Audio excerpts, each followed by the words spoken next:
सबसे पहले हम आपको भगवान श्री राम की वो प्रतिमा दिखाएंगे जिसे राम मंदिर के गर्भगृह में स्थापित किया गया है, और यह वही प्रतिमा है जिसमें 22 जनवरी को रामलला की प्राण प्रतिष्ठा की जाएगी। तो सबसे पहले आप दर्शन कर लीजिए।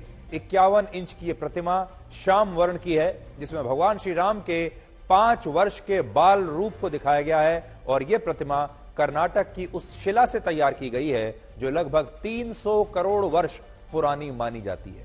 और इस शिला की गुणवत्ता ऐसी है कि इस प्रतिमा की आयु सैकड़ों वर्षों तक ऐसे ही रह सकती है। और इस प्रतिमा का रंग काला है, और इसीलिए यह प्रतिमा श्याम वर्ण की कहलाएगी, जिसमें वर्ण का अर्थ रंग से होता है। तो आज सबसे पहले आप भगवान श्री राम के दर्शन कर लीजिए। इसके अलावा इस प्रतिमा में भगवान श्री राम के बाल स्वरूप का सौंदर्य आकर्षण भी दिखाया गया है, और इसकी रचना रामायण के संदर्भों से प्रेरणा लेकर की गई है। इसका मतलब यह है कि जिस तरह रामायण में भगवान श्री राम की आंखें कमल पत्र के समान, होंठ बिंब फल के समान, गला शंख के समान और उनके मुख को शरद चंद्र के समान बताया गया, उसी वर्णन से प्रेरणा लेकर भगवान श्री राम की यह प्रतिमा बनाई गई है। और जब आप कभी अयोध्या में राम मंदिर के दर्शन करने के लिए जाएंगे तो आपको यही प्रतिमा वहां गर्भगृह में दिखाई देगी। इसलिए आज आप सबसे पहले भगवान श्री राम के दर्शन कर लीजिए, हाथ जोड़ लीजिए। दुनिया में ईसाई धर्म के लोगों के लिए जो महत्व वेटिकन सिटी का है और इस्लाम धर्म के लोगों के लिए जो महत्व सऊदी अरब में मक्का का है, वही महत्व भारत के करोड़ों हिंदुओं के लिए अयोध्या में इस राम जन्मभूमि का है। लेकिन दुर्भाग्य यह है कि अयोध्या में भगवान श्री राम ने अपनी जन्मभूमि को वापस पाने के लिए लगभग 500 वर्षों का वनवास काटा है। और आज जब इस जन्मभूमि पर रामलला की प्रतिमा स्थापित हो गई है, तब भी इस पर हमारे देश के ही कुछ नेता मुस्लिम वोटों के लिए, मुस्लिम वोटों की राजनीति कर रहे हैं। मुस्लिम वोटों की खातिर इस राजनीति के लिए वो हर दिन एक नया मुद्दा ढूंढ कर ले आते हैं, हर दिन एक नई आपत्ति इस राम मंदिर को लेकर ढूंढ कर ले आते हैं। तो आज हम आपको यह बताएंगे कि पिछले लगभग 10-15 दिनों में विपक्ष के नेताओं ने लगातार कैसे गोल पोस्ट चेंज की है, कैसे हर दूसरे दिन वो एक नई आपत्ति लेकर आ जाते हैं, कैसे एक नया बयान लेकर आ जाते हैं, और हर दूसरे दिन कैसे वो ये बताने की कोशिश करते हैं कि ये राम मंदिर में जो प्राण प्रतिष्ठा का कार्यक्रम हो रहा है ये सही नहीं है। मुद्दे बदलते रहते हैं लेकिन मंशा एक है, चेहरे बदलते रहते हैं, बयान बदलते रहते हैं, लेकिन मंशा एक ही है। आज इस युग में भी उन्होंने जाने क्यों भगवान श्री राम के इस राम मंदिर की अग्नि परीक्षा करवाना चाहते हैं। जैसे आज कांग्रेस के नेता दिग्विजय सिंह ने कहा है कि गर्भगृह में भगवान राम की पुरानी प्रतिमा को ही स्थापित करना उचित था और इस नई प्रतिमा की अभी कोई आवश्यकता थी ही नहीं। और आज उन्होंने इस प्रतिमा के बाल स्वरूप को भी गलत बताया, और अब वो इस बात को आधार बनाकर भगवान राम का ही विरोध कर रहे हैं, जिसे अंग्रेजी में हम कई बार कहते हैं लगातार मूविंग द गोल पोस्ट। इसका मतलब होता है विरोध करने के लिए नए नए तर्क ढूंढना, नए नए मुद्दे ढूंढना और गोल पोस्ट को लगातार बदलते रहना। जैसे इस मामले में कभी निर्माणाधीन मंदिर में रामलला की प्राण प्रतिष्ठा को शास्त्रों के खिलाफ बताकर इसका विरोध किया गया, फिर यह कहा गया कि शंकराचार्य भी इस कार्यक्रम के खिलाफ हैं, वो क्यों नहीं आ रहे हैं कार्यक्रम में। कभी बाद में फिर यह कहा गया कि राम मंदिर बाबरी मस्जिद को तोड़कर बनाया गया है, इसलिए इसे स्वीकार नहीं किया जा सकता। और कभी यह झूठ फैलाकर राम मंदिर का विरोध हुआ कि यह मंदिर राम जन्मभूमि से 3 किलोमीटर दूर बन रहा है, और अगर सूची लेने के लिए हम लिखने के लिए आए तो यह सूची खत्म नहीं होती। प्राण प्रतिष्ठा के शुभ मुहूर्त से लेकर 22 जनवरी के कार्यक्रम को बीजेपी और प्रधानमंत्री मोदी का एक राजनीतिक कार्यक्रम बताने तक राम मंदिर का लगातार कुछ विपक्षी नेता विरोध कर रहे हैं, और वो अपने विरोध को सही साबित करने के लिए हर रोज ये गोल पोस्ट बदलते रहते हैं। और इस कलयुग में भगवान श्री राम से अग्नि परीक्षा देने की मांग कर रहे हैं। सोचिए, एक वो त्रेता युग था जिसमें रामायण काल के लोगों ने सीता जी से अग्नि परीक्षा देने की मांग की थी, कुछ मुट्ठी भर लोगों ने, और अब यह कलयुग है जिसमें कुछ मुट्ठी भर विपक्षी नेता भगवान राम से ही अग्नि परीक्षा देने की मांग कर रहे हैं।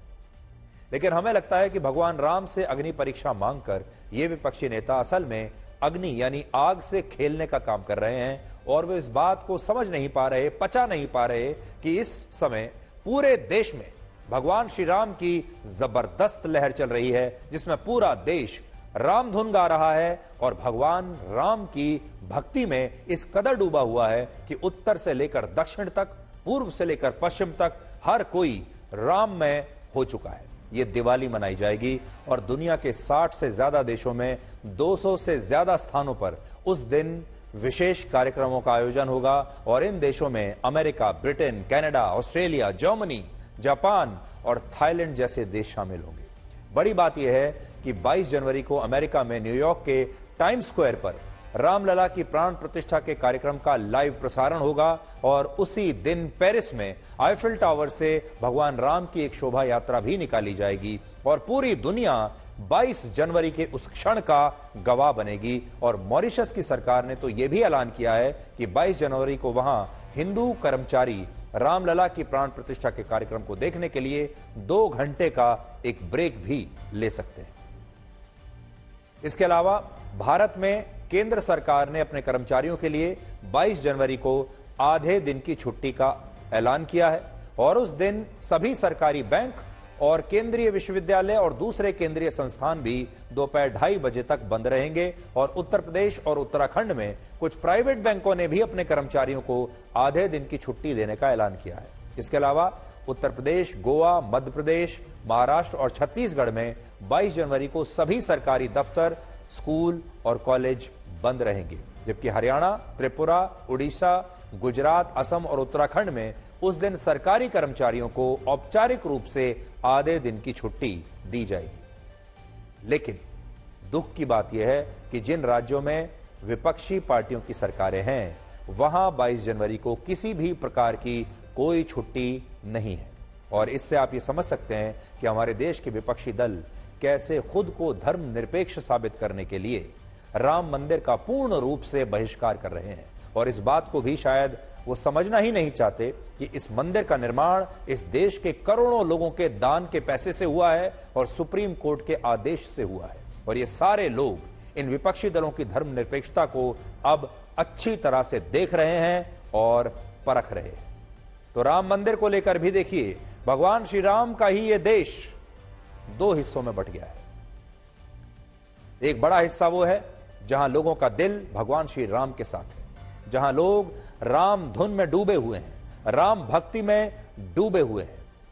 लोगों की आंखों से आंसू आ रहे हैं, लोग भावुक होकर भगवान श्री राम का इंतजार कर रहे हैं। और इसी देश में एक हिस्सा वो है जहां के लोगों ने विपक्षी दलों को वोट देकर चुना। आज विपक्षी दलों की सरकारें यह तय करने में लगी हैं कि जिन लोगों ने उन्हें चुना है, कम से कम उन राज्यों के लोगों को राम मंदिर जाने का, देखने का, इस कार्यक्रम में शरीक होने का शायद कोई अधिकार नहीं है, कोई हक नहीं है, इसलिए उन्हें छुट्टी नहीं दी जा रही। इसलिए आज हम ये कहना चाहेंगे कि भगवान श्री राम के नाम पर कम से कम विपक्षी दलों को वो ना जाना चाहें ना सही, लेकिन इस देश की आम जनता के लिए उस दिन तमाम विपक्षी दलों को अपने अपने राज्यों में जहां उनकी सरकारें हैं, वहां पर छुट्टी की घोषणा जरूर करनी चाहिए, ताकि उन राज्यों में रहने वाले जो राम भक्त हैं वो भी इस कार्यक्रम में दूर बैठे ही सही शरीक हो सकें और इस उत्सव को वो अपने घरों में, अपने परिवारों के साथ मना सके। उत्सव मनाने से कम मत रोकिए, इस उत्सव से उन्हें वंचित मत कीजिए, ये हम कहना चाहेंगे देश के विपक्षी नेताओं को। थोड़ी देर पहले आपने देखा देश भर की जो तस्वीरें हैं, चाहे कोई शहर हो, कोई गांव हो, कोई सड़क हो, कोई मोहल्ला हो, हर जगह लोग राम भक्ति में डूबे हुए हैं।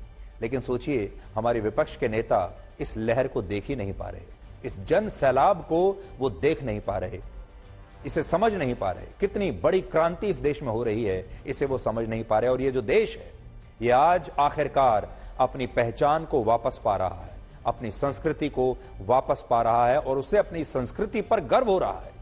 हालांकि सोचिए, अगर ये विपक्षी दल अपने अपने राज्यों में भी 22 जनवरी को छुट्टी देने की घोषणा कर देते तो इससे उनका कद और बढ़ता। लेकिन इन विपक्षी नेताओं ने शायद मुस्लिम वोटों के लिए, अल्पसंख्यकों को खुश करने के लिए अब तक अपनी दूरी राम मंदिर से बनाकर रखी है और इससे दुखद कुछ और हो नहीं सकता। लेकिन आज हम इन विपक्षी राज्यों में रहने वाले लोगों के साथ पूरे देश के लोगों को यह बताना चाहते हैं कि उन्हें 22 जनवरी को किस तरह से अपने जीवन का यह सबसे बड़ा उत्सव मनाना चाहिए। वर्ष 1947 में भारत को लगभग 1000 वर्षों की गुलामी के बाद आजादी मिली थी, लेकिन उस आजादी में भारत का सिर्फ शरीर आजाद हुआ था। तब भी हमारी आत्मा आजाद नहीं हुई थी। लेकिन 22 जनवरी को जब अयोध्या में रामलला की प्राण प्रतिष्ठा होगी, तब उस क्षण भारत की आत्मा को भी आजादी मिलेगी और भारत उस मानसिक गुलामी के दौर से हमेशा के लिए बाहर आ जाएगा, जिसमें पहले लोग अपने धर्म और अपनी पहचान को लेकर संकोच करते थे। अपनी संस्कृति पर गर्व करने को सांप्रदायिक माना जाता था। लेकिन 22 जनवरी की घटना से देश के इन्हीं लोगों में अपनी पहचान और अपनी संस्कृति को लेकर एक नई जागृति और एक नई चेतना पैदा होगी। और इसलिए हमने कहा कि 22 जनवरी को भारत की आत्मा के आजाद होने का दिन है। इसलिए आप सिर्फ 22 जनवरी को एक और दिन मत समझिए, इसे एक और समारोह मत समझिए, इसे एक और उत्सव मत समझिए। आप ये समझिए कि भारत के इतिहास में ये एक नए युग की शुरुआत है।